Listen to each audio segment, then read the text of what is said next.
السلام علیکم دوستو، میرا نام ہے محسن اور آپ دیکھ رہے ہیں محسن ٹی وی۔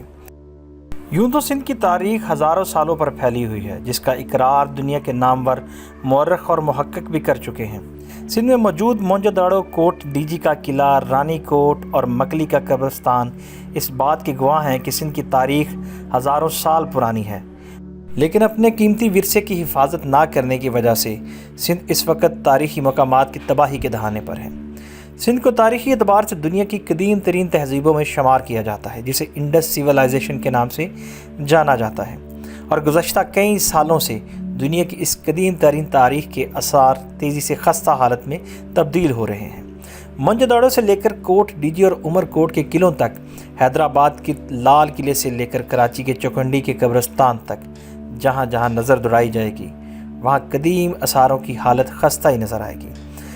سندھ حکومت کی جانب سے جن مقامات کی بحالی یا ان پر توجہ دی جا رہی ہے، ان میں تاریخی رانی کوٹ بھی شامل ہے، جسے کچھ مورخین دنیا کا سب سے بڑا قلعہ بھی قرار دیتے ہیں۔ رانی کوٹ قلعہ ضلع جام شیرو سندھ میں پاکستان کا ایک تاریخی قلعہ ہے۔ اسے عظیم دیوار سندھ، دی گریٹ وال آف سندھ بھی کہا جاتا ہے۔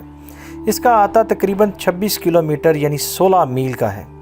1993 سے یونیسکو کی مجوزہ عالمی ثقافتی ورثہ فہرست میں شامل ہے۔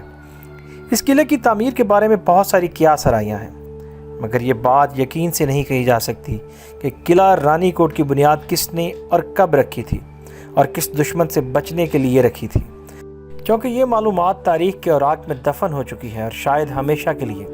تاہم محکمہ آثار قدیمہ کی کھدائی کے دوران ملنے والے اشارات سے پتہ چلتا ہے کہ یہ 2000 سال سے بھی پہلے تعمیر کیا گیا تھا، مگر حیرانی کی بات یہ ہے کہ اس قلعے کا ذکر تاریخ میں صرف اس وقت سے ملتا ہے جب میرپور خاص کے میر شیر محمد تالپور نے 18ویں صدی میں اس قلعے کی مرمت کروائی اور اس قلعے میں ایک اور چھوٹے قلعے یعنی میری میں رہائش اختیار کی۔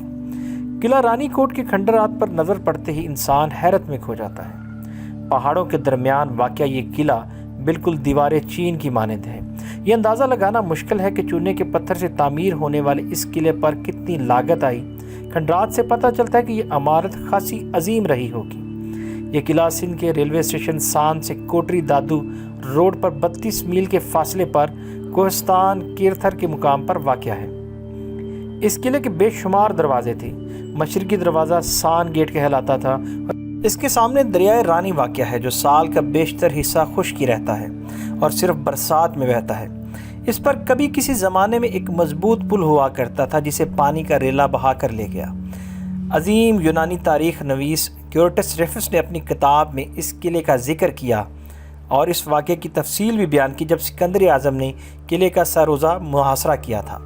یاد رہے کہ مقامی بادشاہ اپنی رعایا کے ساتھ اس قلعے میں پناہ گزین ہو گیا۔ سکندر اعظم قلعے کو توڑتے ہوئے اور قتل عام کرتے ہوئے آگے بڑھ گیا۔ قلعے میں واقع بچی کچی دیواروں پر قدیم لکھائی کے آثار ہیں۔ کھنڈر کی حالت دیکھ کر یہ اندازہ ہوتا ہے کہ اس کی تعمیر کے لیے مٹیریل کہیں اور سے لایا گیا تھا۔ قلعے کے اندر داخل ہوتے ہی بالکل سامنے اسٹوپا نما برج ہے، جو مقامی طرز تعمیر کی غازی کرتا ہے۔ تھوڑا سا آگے بڑھیں تو دائیں حصے میں ایک مسجد کے آثار ہیں۔ اس کے میناروں اور گنبد کے بعض حصے شہید ہو چکے ہیں۔ قلعے کی شکل چکور نما ہے اور یہ 45 مربع میل کے علاقے پر پھیلا ہوا ہے۔ قلعے کے وسط میں ایک چھوٹا سا قلعہ نما کمرہ تھا، جو اونچی جگہ پر واقع تھا اور اس کو میری کہا جاتا ہے۔ معلوم ہوتا ہے کہ میری میر سے بنا ہے۔ میر سندھ کے حکمرانوں کا خطاب تھا۔ اس قلعے کو 1843 یا 1784 میں تالپور کے میروں نے ازسر نو تعمیر کرایا۔ قلعے کے مغرب کی جانب والا گیٹ موہن گیٹ کہلاتا ہے اور اس کے بالکل سامنے ایک میدان ہے۔ امری گیٹ رانی کوٹ قلعے کا آخری حصہ کہلاتا ہے۔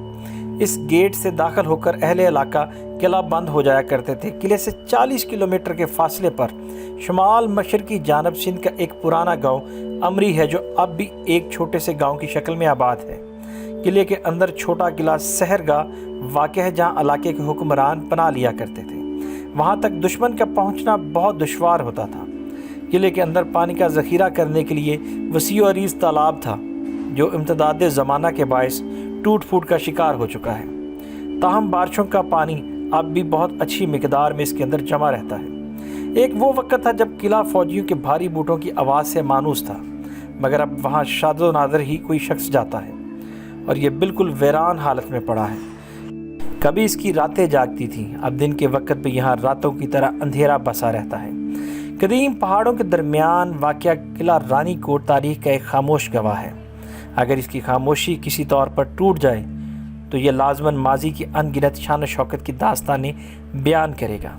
یہ ان بہادروں کے کارناموں کو ضرور اجاگر کرے گا جنہوں نے اپنے وطن کی حفاظت کے لیے جان آفرین کے سپرد کر دیں۔ معلوم ہوتا ہے کہ مختلف ادوار میں اس کی تعمیر و تزئین کی جاتی رہی۔ اس قلعے کے متعلق بے شمار کہانیاں مشہور ہیں۔ بعض کے مطابق کہا جاتا ہے کہ حضرت سلیمان علیہ السلام کے دور میں یہ جنوں کا مسکن رہا ہے۔ یہ بات شبہ سے بالا تر ہے کہ قلعہ رانی کوٹ 1784 میں حیدرآباد کے تالپور میر خاندان کے زیر نگی رہا۔ اس خاندان نے اس قلعے کی ازسر نو تعمیر کے لیے بڑی کاوشیں کی۔ یوں معلوم ہوتا ہے کہ انہیں ایسٹ انڈیا کمپنی کی طاقت کا اندازہ ہو چکا تھا، تاہم قسمت نے تالپور خاندان کا ساتھ نہ دیا اور 17 فروری 1843 کو انگریزوں کے ساتھ آتش و آہن کی جنگ کے بعد انہیں پسپا ہونا پڑا اور ان کی طاقت بالکل ختم ہو کر رہ گئی اور قلعہ انگریزوں کے قبضے میں آ گیا۔ رانی کوٹ کب، کیسے اور کیوں بنا، اس بحث پر محققین ابھی تک ایک رائے پر متفق نہیں ہو پائے، لیکن کچھ مورخین کا ماننا ہے کہ رانی کوٹ ساسانیوں کے دور کا قلعہ ہے